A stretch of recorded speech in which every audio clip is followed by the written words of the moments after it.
Hi guys! Welcome back to another video, and yep, mahaba na po ang aking nail growth. May 1 month na siya. So as you can see, ito pa yung huling ginawa kong set, yung Chanel. And yung sa kabilang hand ko, nagtry lang ako ng LilyCute na yung color blue na gel polish. So ito yung mga na-order ko sa Shopee sa isang seller lang. So iwan ko yung mga links sa description box. Meron din akong shimmering keme. So kumuha ako ng pink at saka ng blue. And I also got Born Pretty nail prep and nail dehydrator. And then, itong coarse bit ang gagamitin ko para mag-remove ng gel polish. So, dito guys, makikita nyo na meron pang black gel polish underneath nung aking blue gel polish kasi pinatong ko lang yan. Pero bago ko siya pinatong, final off ko muna yung black gel polish. Pero yung ibang part, tinamad na ako, so iniwan ko na lang siya kasi tinry ko yung gel polish ng LilyCute. Makikita nyo dito yung aking nail growth na mahaba na rin talaga siya. Same sa aking left hand. I-remove ko lang siya using my coarse nail bit. I'm using 5,000 RPM lang para matanggal lang yung pinaka gel polish ko. Makikita nyo dito na wala akong masyadong lifting. So, since naka clear polygel lang ako, ito na rin yung gagamitin kong extension. Magba-backfill lang ako. So, backfill means papatungan nyo lang yung growth ng inyong nails, yung natural nails na humaba na. So, papatungan nyo lang siya ng panibagong nail enhancement or nail extension. So, after kong matanggal yung gel polish ko, proceed naman ako sa aking left hand.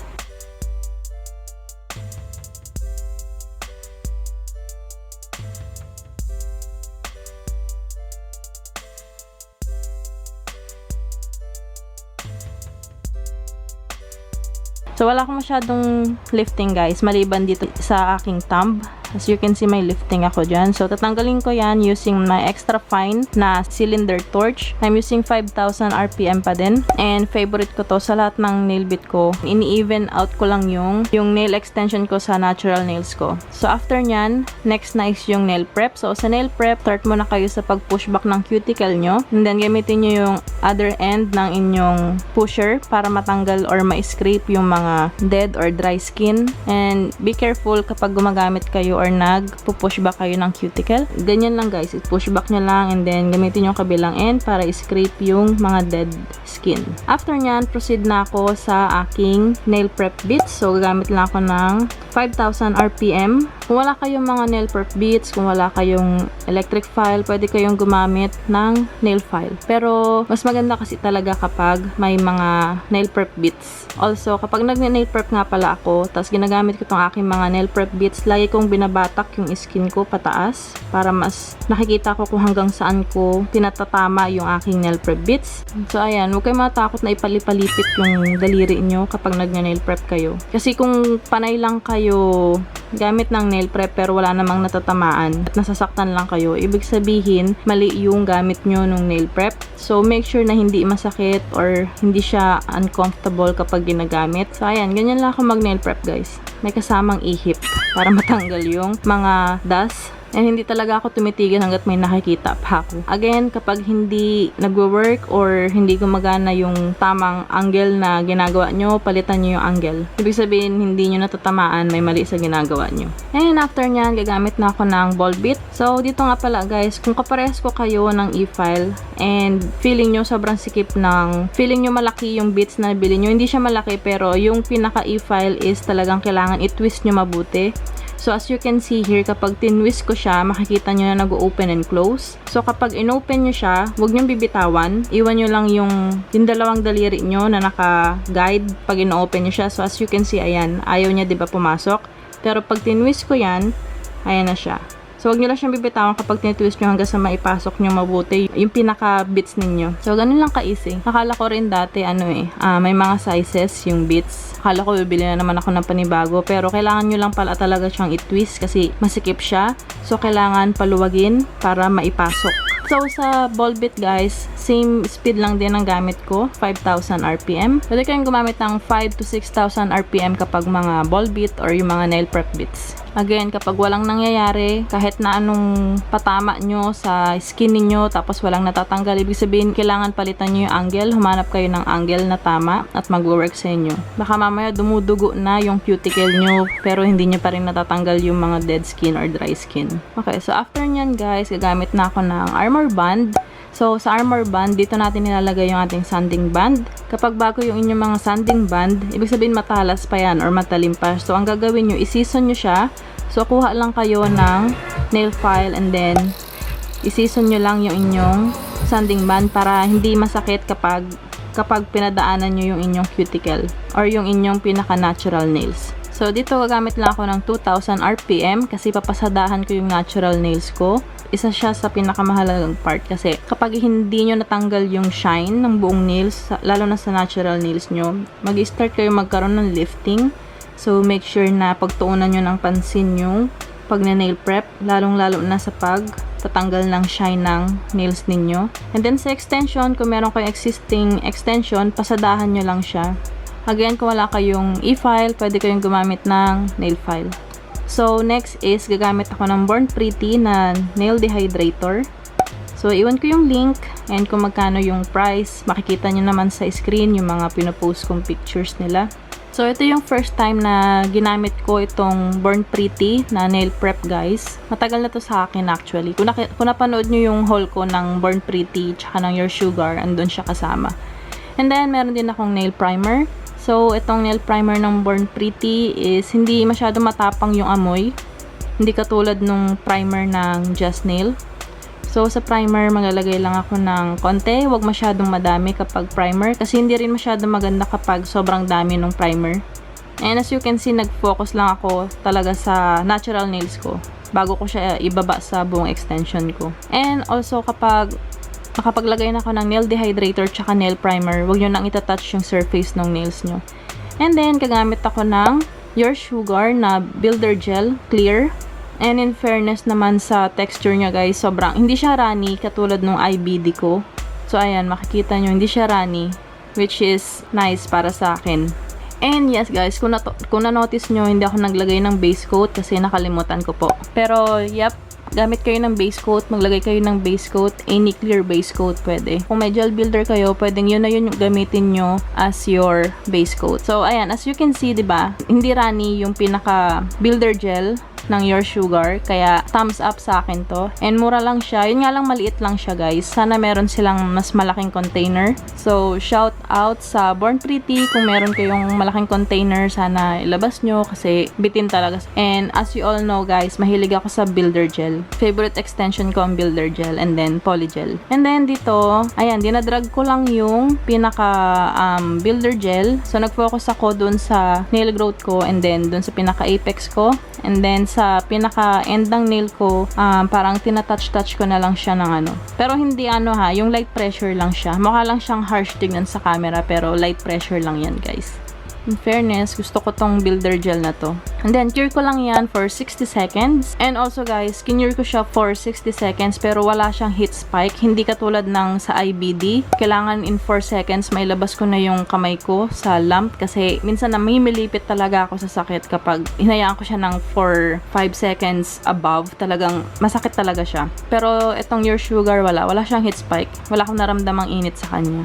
So, thumbs up. So, this time, tinry ko siya i-cure for 30 seconds. And for 30 seconds, na-cure siya using my lamp. Makita nyo na matigas na siya in 30 seconds. And, syempre, may tacky layer siya. So, make sure na punasan nyo siya ng alcohol. But yeah, in 30 seconds, cure na siya. Yung iba kasi akala hindi natutuyo dahil sticky pa. Hindi nila alam na kailangan punasan ng alcohol. So, ito na siya, guys. I-shape ko lang to. Ayan, coffin shape tayo ngayon. Ayan yung difference nila. Gagamit ako ng LilyCute. Every time na gumagamit ako ng ibang brand ng gel polish, lagi ako kumukuha ng top coat and base coat. Minsan pati matte top coat.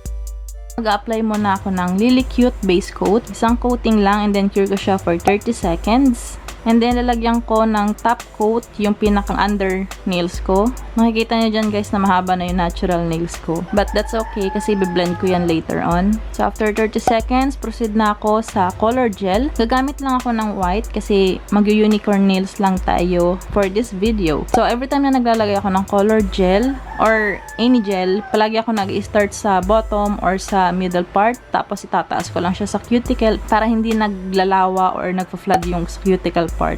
So, cure ko lang ng 30 seconds. So, ayan yung first coating. Next is second coating.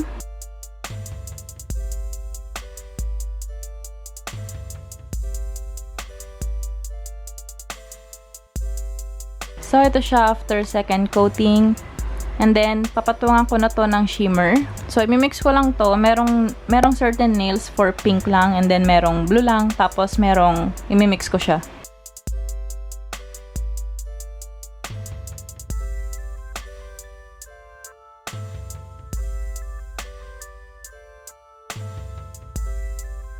So, ayan guys. I don't know kung nakikita nyo, pero ayan yung kulay niya. So, yung sa blue, medyo may pagka-greenish, yellowish siyang kasama kapag nilalagay ko siya. Which is mas okay kasi mas nakakadagdag siya sa unicorn theme nitong aking nail design. Pero yung pink, talagang pink lang siya. Also, in-apply ko siya without applying top coat pa kasi tinake advantage ko yung sticky layer nung LilyCute. Pero hindi siya ganun ka-sticky. So, ayan siya. And then, brush ko lang siya. Tapos, lagay ako ng top coat. Kailangan i-brush nyo muna para hindi didikit yung mga powder sa inyong brush. And kapag nilagyan nyo na siya ng top coat, guys, doon lumalabas talaga yung kulay niya. Hindi lang siya masyadong nagre-register ng maayos sa camera ko kasi hindi talaga pang nail camera tong camera ko. Pang vlog kasi ito Pero maganda siya, promise. So, cure ko lang ng 30 seconds yan. And then, ito yung mga gagamitin kong kulay para sa aking freehand na unicorn. Taray! Opo, mag-freehand ako for the first time. Kasi madali lang naman siyang gawin. So, mimix ko lang tong blue at saka pink ng white gel polish para mas mag-pastel yung kulay niya. And then, black for my linings. Tapos, yung brown, haluan ko lang ng white gel polish para sa tenga.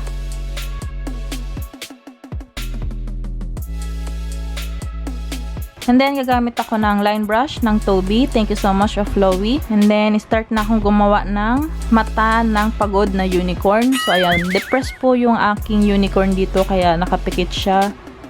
Depressed siya. Kaya tulog lang siya ng tulog.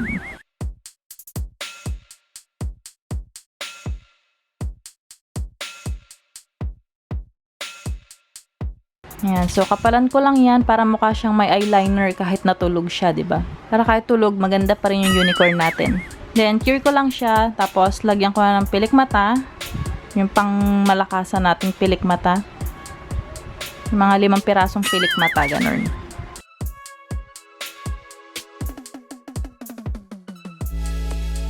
Then, cure ko lang ulit yan. And then, maglalagay na ako ng tenga. Yung tengang parang mukhang kilay ko lang. Yan, ito yung kilay ko nung high school ako yung isang guhit lang.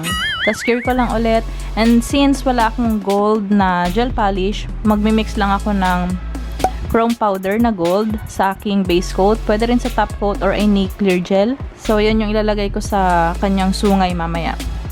And then, ilalagay ko na yung minix kong blue, pink at saka purple na gel polish. And i-cure ko to para hindi naghahalo-halo yung kulay. So kapag sa tingin ko okay na, i-cure ko lang siya ng i-cure bago ako magpatong ulit ng panibagong dot para hindi siya naghahalo-halo.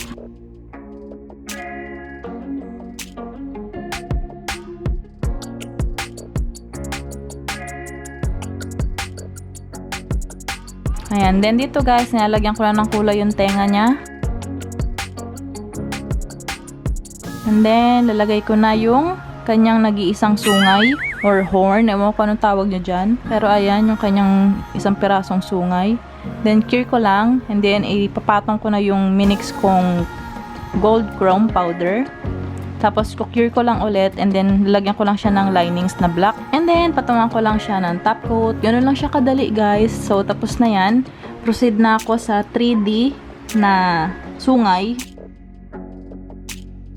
So, sa 3D na sungay, gagamit lang ako ng builder gel. And itong gagamitin kong builder gel is yung Your Sugar pa rin kasi hindi siya runny. So, take time ako sa paglalagay.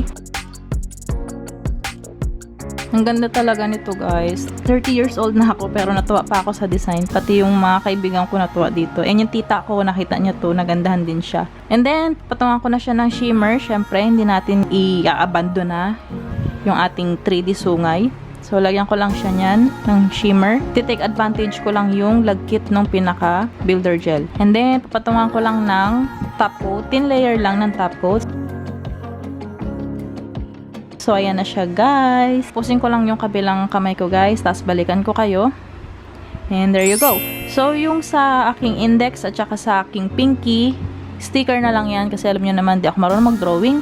And then, eto, meron siyang C-curve na hindi masyadong C-curve, pero meron siya ganyan. Ayan siya sa ilalim. So, as you can see, malinis yung ilalim ko kasi nilinis ko yan. So, ito yung ginagamit kong bit para linisin yung aking under nails. And mahaba yung nails ko, guys. Pero hindi siya ganun ka-obvious kapag tinignan nyo kasi maayos ang aking blending.